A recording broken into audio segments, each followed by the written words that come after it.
First தமிழுக்கு வணக்கம் சொல்லாம எந்த ஒரு இதுவுமே தொடங்குறதில்ல. அந்த தமிழ் வணக்கமே 1 மினிட் இருக்கு. நான் அதை சொல்லிட்டு ஸ்டார்ட் பண்ணுறேன். ஓகே.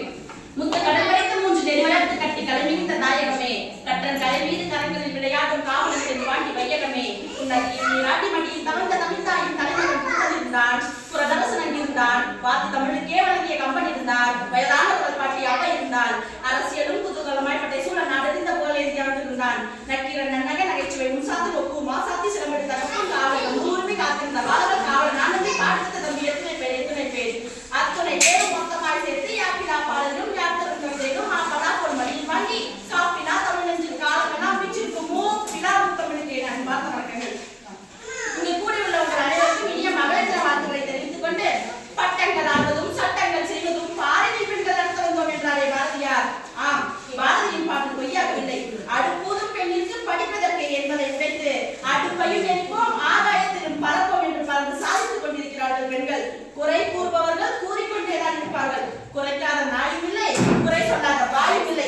இப்ப நாம வெளியே வந்தா நாம தனியால் கிடையாது, நாம ஒரு அடையாளம். நாம ஜெயிச்சாதான் இந்த உலகத்துல முடங்கி கிடக்கிற அத்தனை பெண்களும் ஜெயிச்ச மாதிரி வெளியே வாங்க. உன்னாலே முடியாது இது ஊரே சொல்லும் நம்பாதே போய் பரிதாபம் காட்டும் என்ற வர்க்கத்தோடும் இணையாதே.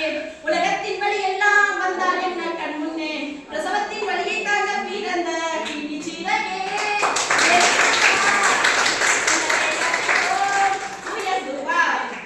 கடவுள் ஏன் பிரசவ வழியை பெண்ணிற்கு கொடுத்தான் தெரியுமா?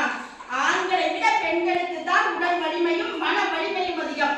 45 யூனிட் வலியை தான் மனிதனால் பொறுக்க முடியும். ஆனால் பிரசவத்தின் போது ஒரு பெண் 57 யூனிட் டெல் வலியை பொறுக்கிறார். அது எப்படி தெரியுமா? 20 எலும்புகளை ஒரே நேரத்தில் உடைக்கும் போது ஏற்படும் வலிக்கு சமம். அதனால்தான் மங்கையராய் பிறப்பதற்கு நல்ல மாதவம் செய்திட வேண்டும் அம்மா என்கிறார் கவிமணி. ஆமா, நாம் எவ்வளவுதான் கஷ்டப்பட்டாலும் கடைசியில நம்ம கேட்கிற ஒரே வார்த்தை வீட்டுல சும்மாதான் இருக்கேன். கரெக்டா? பெண்களால் என்ன முடியாதுன்னு நினைக்கிறீங்க? அந்த காலத்துல அன்னை இந்திரா காந்தி, அன்னை தெரசா, டாக்டர் முத்துலட்சுமி அம்மையார், கல்பனா சாவ்லா, அது அப்போ. ஆனா இப்போ இங்க ஒரு ஸ்கூலுக்கே வைஸ் பிரின்சிபல் ஆக முடியும், ஒரு டிபார்ட்மெண்ட்டுக்கே ஹெச்ஓடி ஆக முடியும், ஒரு கிளாஸுக்கே கிளாஸ் டீச்சர் ஆக முடியும். 10 பேர் முன்னாடி இந்த தைரியமா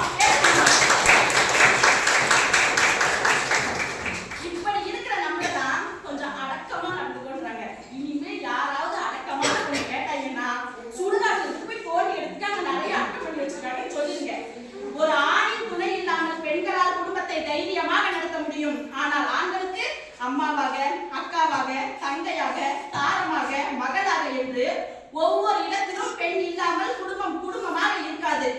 ஒரு பெண் பேசினால் வாயாடி, பேசாவிட்டால் ஊமை, அழுதால் அழுமூஞ்சி, அழாவிட்டால் கல்நெஞ்சக்காரி, கல்யாணமாகி வீட்டுக்காரர் இறந்துட்டா விதவை, குழந்தை இல்லைன்னா மலடி என்று பெயர் சூட்டி வேடிக்கை பார்ப்பவர்களை உதறி தள்ளிவிட்டு வெளியே வர வேண்டும். உளித்தாங்கும் கற்கள் தானே மண் மீது சிலையாகும். உண்மைதான் இல்ல? வந்தாங்கும் உள்ளம் தான் நிலையான சிலம் காணும். ஆண்கள் சொல்லி பாருங்க, உதடு ஒட்டுதா? ஆண்கள் ஒட்டாது. பெண்கள் சொல்லி பாருங்க, உதடு ஒட்டும். ஏன்னா நாம தான் வாழ்க்கையிலையும் ஒட்டுவோம், குடும்பத்திலையும் ஒட்டுவோம். கடவுள் கிட்ட வரம் வாங்கி பிறந்தால் அது ஆண் குழந்தை. கடவுள் கிட்ட வரம் வாங்கி பிறந்தால் அது ஆண் குழந்தை. அந்த கடவுளே வரமாக வந்து பிறந்தால் தான் பெண் குழந்தை. எல்லோருக்கும் தெரியும் மகாபாரதம். நிறைந்த சபையில் துர்ச்சாதனின் திரௌபதியை இழுத்து வந்து அவளது ஆடையை கழித்து அவளை அவமானப்படுத்த முயன்ற போது அவளுக்கு துணை நின்றது இறைவன் தான். அதனால்தான் மகாபாரத போர் நிகழ்ந்தது. அப்பொழுது கண்ணன் கூறுவார், இனி பெண்ணிற்கு அவமானம் ஏற்படும் போதெல்லாம், பெண் குலமானது துயரத்தில் மூழ்கும் போதெல்லாம் அவள் வடிக்கும் ஒவ்வொரு கண்ணீர் துளியும் கடலை விட ஆழம் என்பதை எடுத்துரைக்கும். ஏதோ ஒரு ரூபத்தில் மகாபாரதம் என்னும் போராட்டம் தனது துவக்கத்தை நிகழ்த்தும். சிந்தித்து செயலாற்றுங்கள் என்று கூறுவார். இதை அனைத்தையும் விட கொடுமை எது தெரியுமா?